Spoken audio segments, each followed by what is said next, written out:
हमारी पृथ्वी प्रमुख तौर पर 4 परतों से बनी है, यानी इनकोर, आउटकोर, मेटल और क्रस्ट। क्रस्ट सबसे ऊपरी परत होती है, इसके बाद होता है मेटल। ये दोनों मिलाकर बनते हैं लिथोस्फीयर। लिथोस्फीयर की मोटाई 50 किलोमीटर है, जो अलग अलग परतों वाली प्लेटों से मिलकर बनी है, जिसे टेक्टोनिक प्लेट्स कहते हैं। आपको बता दें, धरती के अंदर 7 टेक्टोनिक प्लेट्स हैं। ये प्लेट्स लगातार घूमती रहती हैं। जब ये प्लेट्स आपस में टकराती हैं, रगड़ती हैं, एक दूसरे के ऊपर चढ़ती या उनसे दूर जाती हैं, तब जमीन हिलने लगती है। इसे ही भूकंप कहते हैं। भूकंप को नापने के लिए रिएक्टर पैमाने का इस्तेमाल करते हैं, जिसे रिएक्टर मैग्नीट्यूड स्केल कहते हैं। रिएक्टर मैग्नीट्यूड स्केल 1 से 9 तक होती है।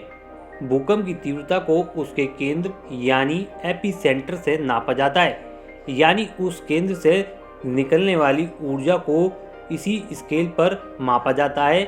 1 यानी कम तीव्रता की ऊर्जा निकल रही है, 9 यानी सबसे ज़्यादा बेहद भयावह और तबाही वाली लहर है। ये दूर जाते जाते कमज़ोर हो जाती हैं।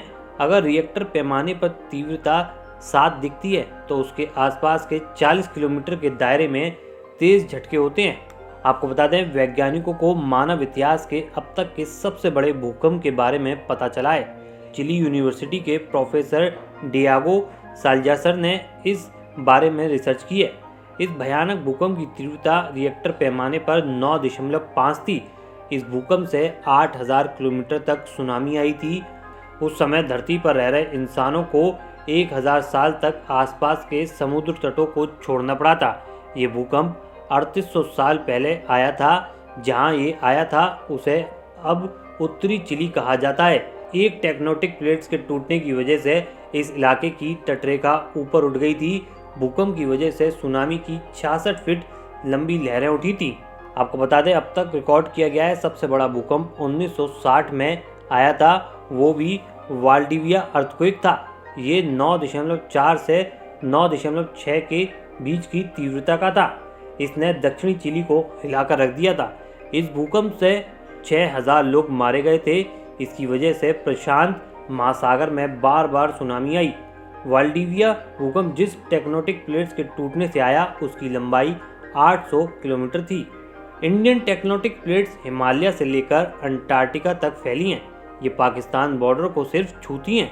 भूगोल के हिसाब से ये हिमालय के दक्षिण में है, जबकि यूरेशियन प्लेट्स हिमालय के उत्तर में है। इंडियन प्लेट्स उत्तर पूर्व दिशा में यूरेशियन प्लेट्स की तरफ यानी चीन की तरफ लगातार बढ़ रही हैं। अगर ये प्लेट्स टकराती हैं तो भूकंप का केंद्र भारत में होगा, जिससे बड़ी तबाही होगी। जानकारी के मुताबिक भूकंप के 3 प्रकार होते हैं। पहला, इंड्यूस्ड अर्थक्वेक, यानी ऐसे भूकंप जो इंसानी गतिविधियों की वजह से पैदा होते हैं, जैसे सुरंगों को खोदना, किसी जल स्रोत को भरना या फिर किसी तरह के बड़े भौगोलिक या जियोथर्मल प्रोजेक्ट्स को बनाना। बांधों के निर्माण की वजह से भी भूकंप आ जाते हैं। दूसरा होता है वॉल्केनिक अर्थक्वेक, यानी वो भूकंप जो किसी ज्वालामुखी के फटने से पहले, फटते समय या फटने के बाद आते हैं। ये भूकंप गर्म लावा के निकलने और सतह के नीचे उनके बहने की वजह से आते हैं। तीसरा होता है कोलैप्स अर्थक्वेक, यानी छोटे भूकंप के झटके जो जमीन के अंदर मौजूद गुफाओं, सुरंगों के टूटने से बनते हैं। जमीन के अंदर होने वाले छोटे विस्फोटों की वजह से भी ये आते हैं।